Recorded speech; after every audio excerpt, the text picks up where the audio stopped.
Okay, so Randy Bowden, who's the percussionist with the Seattle Symphony, used to be a neighbor, and we used to chuckle because part of his job was often to sit there for 38 measures, counting off each measure, hold up a triangle and go ding, and which is a little different than a drummer in a tribal group. You know, if there is a leader, which there isn't normally in a formal sense within earlier cultural time, it'll be the percussionists, and commonly 3/4 of the people in the group will be percussionists. Okay. And again, you've got all that progression happening in between. Last of these variables, and then I'll be quiet. And that has to do with the particular notes that are played. We have two scales in modern music. We have major and minor. And mostly we like major because it's kind of clean and clear and well washed. And then we have minor, which sort of picks up some of the more mysterious side of things. Well, importantly, I mean, just as modes, if we went back to Greek times, there's 7 modes, not 2. So you have Mixolydian and Meolian, and you know, on and on. And if you just look at the keyboard of a piano, basically the modes are simply taking the white keys and starting at different keys. So major is going C to C on the white keys. Okay, and so you have all those different scales, each of which has their own very unique personality. There's a very particular feel to it. If you go to something like the classical music of India, they have the ragas within it, which are the scale systems for each piece of music, makes tones and half tones that are unique to that particular raga. So you can have thousands of them. Okay. And then the improvisation within the classical Indian music happens within the tala and the raga. It's like those are set and you improvise in the midst of it. Okay. So from multiple scales that have a more mystical quality to them, to a sense of clarity, almost in the light of reason, quality of the scale that's being used. Okay. I'm going to put on a bit more Doomy just for getting connected, and then we will move on.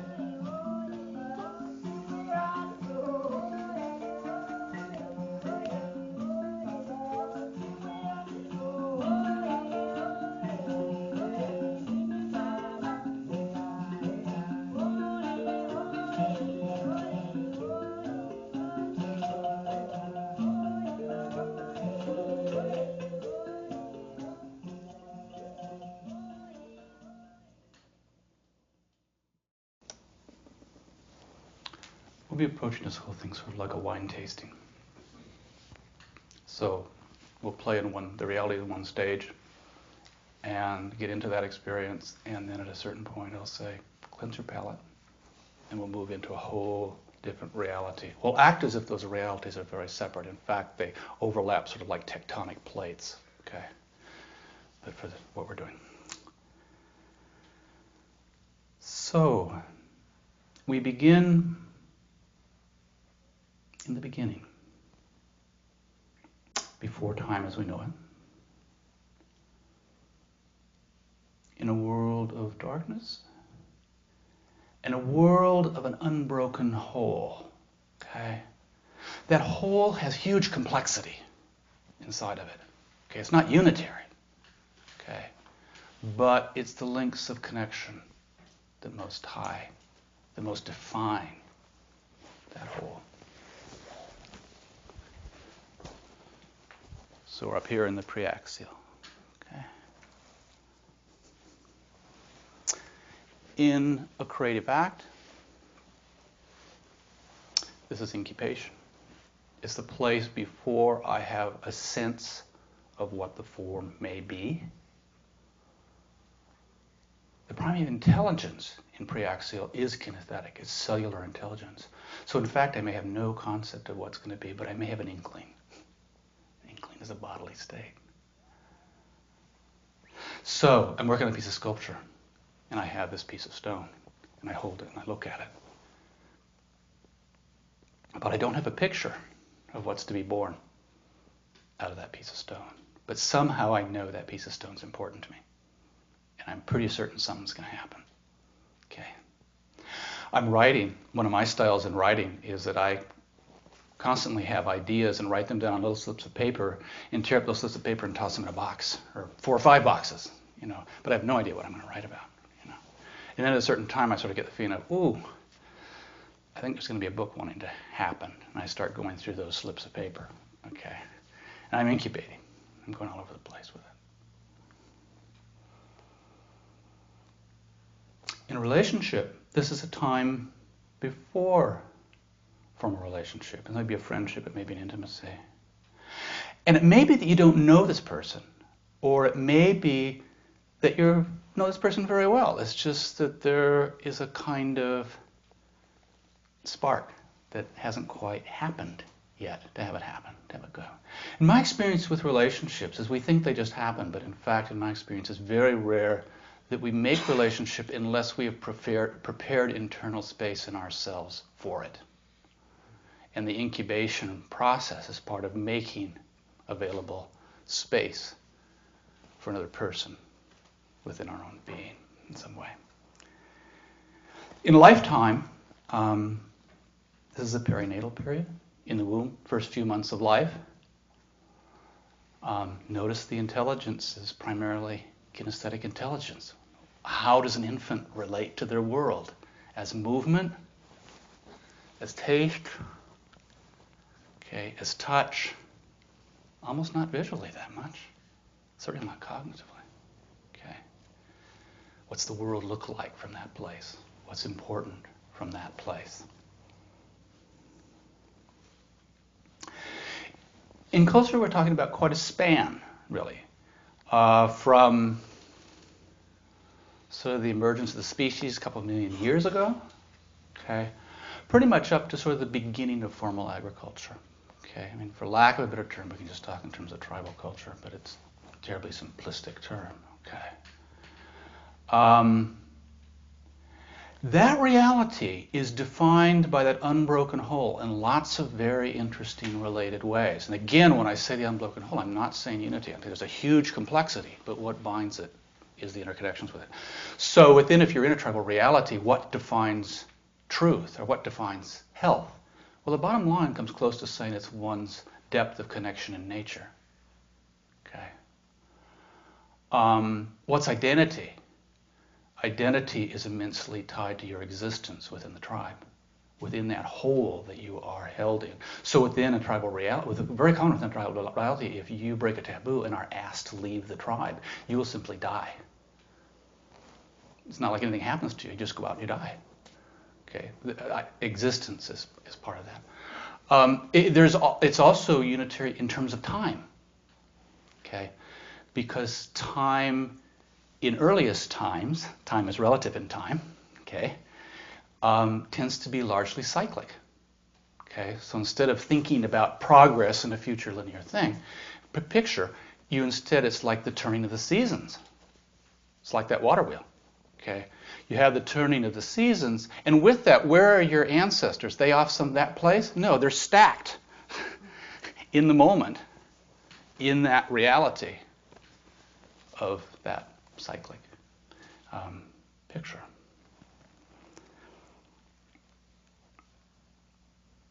Okay.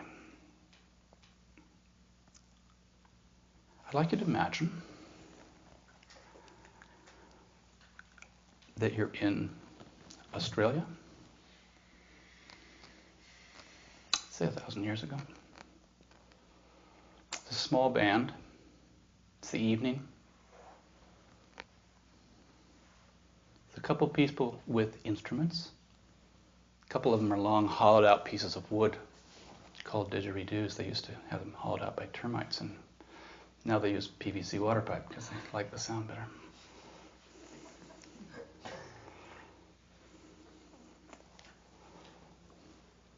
And they start playing.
Where are you listening from? Where are you? This next piece is one you might want to stand up and move to. It's from halfway around the world, from the first piece. It's a Hopi buffalo dance. A couple things that are worth noting in it. I was talking earlier about rhythm. This is a highly rhythm-dominant piece, but it's not rhythm in our usual sense of syncopation. Rhythm, if you think about it, in syncopation already has a great deal of form. Okay? In fact, when you're moving from something that's rhythm dominant to a more melodically dominant, okay, it's more like moving from attention being from the space between the notes to attention being with the notes. Okay, so when you listen to rhythm in this piece, it's almost more like being inside the human body and hearing sounds inside the human body. Another piece with this is in terms of dancing. The key to doing this kind of dancing, it doesn't matter if the moves are accurate or not, but the thing that defines it, the aesthetic that defines it, is your relationship to the ground. So if you make the bottoms of your feet just incredibly tactile, you almost can't go wrong. Okay? Notice our tendency often with early mixers is to think, oh, it's rhythmic, so I should be stomping my feet. In fact, that tends to come later when there's more form in the music. Okay? In fact, you're going to be moving in relationship to the ground, but your movement is soft to the ground. The more you can feel through the bottoms of your feet, the more you're there. Okay?